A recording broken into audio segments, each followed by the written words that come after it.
Monsoon season 2023 तो आपको याद होगा। अगर आपको याद है तो आपको वो सीन भी याद होगा जब मॉनसून पूरी तरह से देश पर कमज़ोर था और मॉनसून ब्रेक में जो कंडीशन है वो काफ़ी ज़बरदस्त तरीके से बनी हुई थी।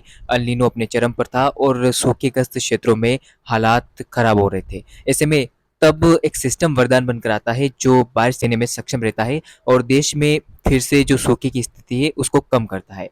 वह सिस्टम दक्षिणी चीन सागर से बनता है और भारत के बंगाल की खाड़ी में पहुंचकर मॉनसून को सक्रिय करता है। एक बार फिर से आप सभी का इस चैनल पर स्वागत है। दक्षिणी चीन सागर के ऊपर बनने वाले ट्रॉपिकल सिस्टम के ऊपर हम इस वीडियो में बात करने वाले हैं, जो फिलहाल मॉनसून के ब्रेक में बाधा बनेगा और मॉनसून ब्रेक कंडीशन देश में जल्दी देखने को मिलेगी। दक्षिणी चीन सागर के ऊपर बन रहा साइक्लोनिक स्टॉर्म किस तरह से देश के मॉनसून को प्रभावित कर सकता है और मॉनसून के आगे बढ़ने में बाधा उत्पन्न करेगा। आइए जानते हैं इस वीडियो में और किस तरह की बारिश इस सिस्टम से देश में रुकती हुई नजर आएगी, क्योंकि ये सिस्टम इतना मजबूत होगा कि ये तमाम मॉनसून की हवाओं को अपनी ओर ले लेगा, जिससे मॉनसून कमजोर हो जाएगा। तो चलिए शुरू करते हैं वीडियो को और जानते हैं सिस्टम कब तक बनेगा और ये किस तरह से भारत के मॉनसून को प्रभावित करेगा। अभी रिसेंटली में सुबह के समय आपको एक अपडेट दिया था जिसमें 10 दिनों के मौसम की मैंने बात की थी। मैंने आपको बताया था कि 8 जून से जो बारिश की गतिविधियां हैं वो देश में पूरी तरह से बंद हो जाएगी और जो बारिश का इंटेंस प्रभाव है वो खत्म होने लगेगा, क्योंकि दक्षिणी चीन सागर के ऊपर एक कम दबाव का क्षेत्र बनना शुरू हो जाएगा, यानी कि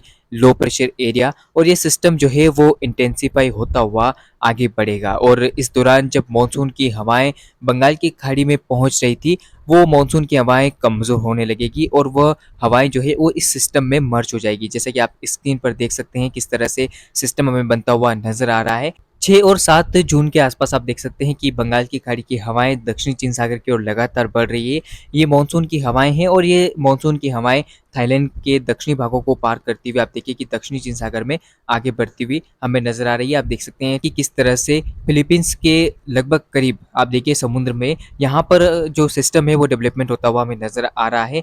ये सिस्टम आगे बढ़ता हुआ आप देखिए किस तरह से इंटेंसिफाई होगा, लेकिन ये सिस्टम आप देखिए हवाओं को अपनी ओर लगातार खींचेगा और जो मानसून की हवाएं हैं वो अधिकतर इस सिस्टम में पहुंचेगी, जिससे 8 और 9 जून के बीच में मानसून भारत में अपनी बारिश को रोक लेगा और मानसून आगे बिल्कुल भी नहीं बढ़ेगा। ऐसी उम्मीदें फिलहाल नजर आ रही है। बाधा उत्पन्न ये सिस्टम करेगा और आगे आप देख सकते हैं सिस्टम और इंटेंसिफाई होगा और धीरे धीरे ये सिस्टम जो है वो डीप डिप्रेशन और फिर एक साइक्लोनिक स्टॉर्म में डेवलपमेंट हो जाएगा और वहां पर अगर हम देखें तो ये सिस्टम जो है वो धीरे धीरे एक ट्रॉपिकल साइक्लोन बनता हुआ हमें दिखाई देगा, जो कि दक्षिणी चीन सागर में बनेगा और ये लगातार पहले तो हांगकांग की ओर बढ़ता हुआ हमें नजर आ रहा है। और ये जो सिस्टम है ये सिस्टम मानसून की तमाम हवाओं को आप देखिए कि थाईलैंड वियतनाम के ऊपर से जो है दक्षिणी चीन सागर में भेजेगा और यहाँ पर आप देखिए भारत के अधिकांश भागों पर जो मानसून की हवाएं हैं वो कमजोर हो जाएगी, क्योंकि जो बंगाल की खाड़ी से मानसून की हवाएं आ रही है वो हवाएं इस सिस्टम में आपको मिलना शुरू हो जाएगी, जिससे कि भारत में मानसून में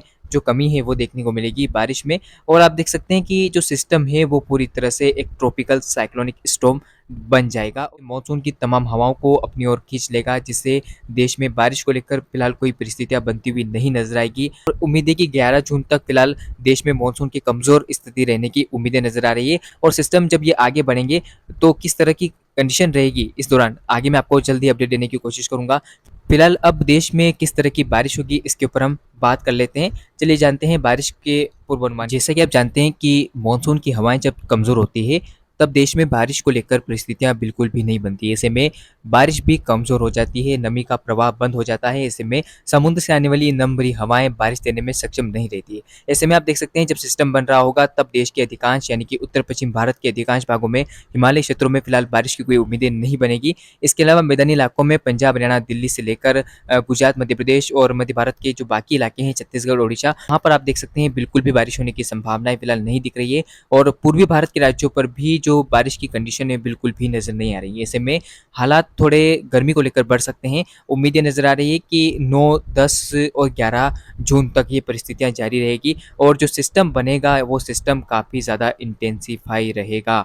इस सिस्टम के चलते मानसून पूरी तरह से कमज़ोर रहेगा, जिससे गर्मी का सामना लोगों को करना पड़ सकता है और कुछ समय के लिए जो परिस्थितियां हैं वो मानसून के ब्रेक की रहेगी। मानसून काफ़ी तेज़ी से पहले आगे बढ़ा, लेकिन अब जब ये सिस्टम बन रहा है तो मानसून के आगे बढ़ने को लेकर जो परिस्थितियाँ हैं वो फिलहाल नज़र नहीं आ रही है। मानसून हो सकता है कि अभी यानी कि 1-2 दिन आगे बढ़े, लेकिन 6-7 जून के बाद मानसून के आगे बढ़ने को लेकर फिलहाल कोई भी कंडीशन, कोई भी परिस्थितियाँ बनती हुई नज़र नहीं आ रही है। ऐसे में ये था सिस्टम से जुड़ा हुआ अपडेट। फिलहाल इस अपडेट में, इस वीडियो में इतना ही। लगातार चैनल पे बने रहेगा, वीडियो को लाइक कीजिएगा, चैनल को सब्सक्राइब करना ना भूलें। धन्यवाद।